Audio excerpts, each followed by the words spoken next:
પ્રાકૃતિક ખેતી સફળતાની પ્રેરણાદાયક ગાથા પાટણ જિલ્લામાં હારી તાલુકાના ચાબખા ગામના ખેડૂત જયંતિભાઈ પ્રજાપતિ અપનાવી પ્રાકૃતિક ખેતી વાર્ષિક 7 લાખ રૂપિયાની આવક મેળવી રાસાયણિક ખેતી છોડી પ્રાકૃતિક ખેતી તરફ વળવા અન્ય ખેડૂતોને કર્યું આહવાન।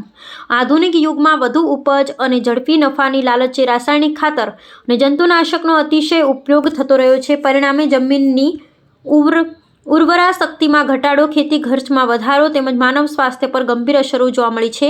આવી સ્થિતિમાં પાટણ જિલ્લાના અનેક ખેડૂતોએ હવે પ્રાકૃતિક ખેતી તરફ વળવાનો સકારાત્મક નિર્ણય લીધો છે, જે લાંબા ગાળે લાભદાયી સાબિત થઈ રહ્યો છે।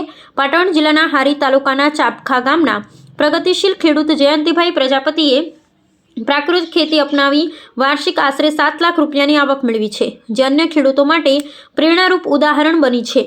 આ અંગે ખેડૂત જયંતિભાઈ પ્રજાપતિ જણાવે છે કે તેઓ છેલ્લા 7 વર્ષથી રાસાયણિક ખાતર અને દવાઓનો સંપૂર્ણ ત્યાગ કરી દેશી ગાય આધારિત પ્રાકૃતિક ખેતી કરી રહ્યા છે। તેઓ ચણા, ઘઉં, અડદ, તુવેર તેમજ વિવિધ શાકભાજીની ખેતી કરે છે। સાથે સાથે બાગાયત ક્ષેત્રે આંબા, જામફળ, ખારેક અને લીંબુ જેવા પાકોની પણ સફળ ખેતી કરે છે। સરકાર તરફથી દેશી ગાયના નિભાવ માટે મળતી સહાય પ્રાકૃતિક ખેતી માટે ખૂબ ઉપયોગી સાબિત થઈ છે। તેમણે વધુમાં જણાવ્યું કે પ્રાકૃતિક ખેતી દ્વારા જીવામૃત, ધન જીવામૃત અને દેશી બીજોના ઉપયોગથી ખેતી ખર્ચમાં નોંધપાત્ર ઘટાડો થયો છે। જમીનની ઉર્વરા શક્તિમાં વધારો થવાથી પાક વધુ સ્વસ્થ અને ગુણવત્તાવાળો બન્યો છે, જેના કારણે યોગ્ય ભાવ મળતા આવકમાં વધારો થયો છે। હાલના સમયમાં રાસાયણિક ખેતીથી લોકોમાં અનેક પ્રકારના રોગો જોવા મળે છે। તેવા સંજોગોમાં સરકાર દ્વારા પ્રાકૃતિક ખેતીને પ્રોત્સાહન આપવા ઝુંબેશ ચલાવવામાં આવી રહી છે। પ્રાકૃતિક ખેતી અપનાવવાથી નિરોગી જીવન સાથે ટકાઉ અને લાભદાયી ખેતી શક્ય બને છે। તે અંતમાં ખેડૂત જયંતિભાઈ પ્રજાપતિ રાસાયણિક ખેતી કરતા અન્ય ખેડૂતોને પ્રાકૃતિક ખેતી અપનાવવા માટે આહવાન કર્યું હતું।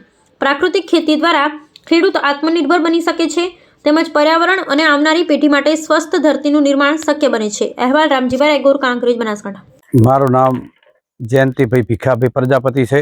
હું ચાબખા ગામનો વતની છું અને લગભગ 7-8 વર્ષથી પ્રાકૃતિક ખેતી કરું છું, ગાય આધારિત।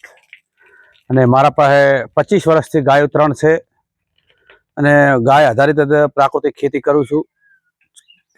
એમાં પાકમાં ચણા, ઘઉં, અડદ, તુવેર અને શાકભાજી પણ કરું છું। પછી બાગાયતમાં મારા પાસે 300 આંબા છે, પછી જામફળ છે, પછી ખારેક છે, લીંબુ છે।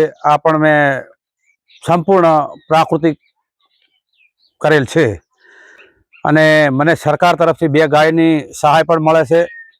અને હું લગભગ 7 વર્ષથી બિલકુલ યુરિયા ખાતર, DAP કે કંઈ રાસાયણિક દવા કંઈ પણ વાપરતો નથી અને હું આત્મા સાથે સતત 8-10 વર્ષથી જોડાયેલો છું અને મને આત્મા તરફથી તાલીમો પણ ખૂબ મળેલ છે। વાર્ષિક આવક અમારી 6-7 લાખ રૂપિયા છે।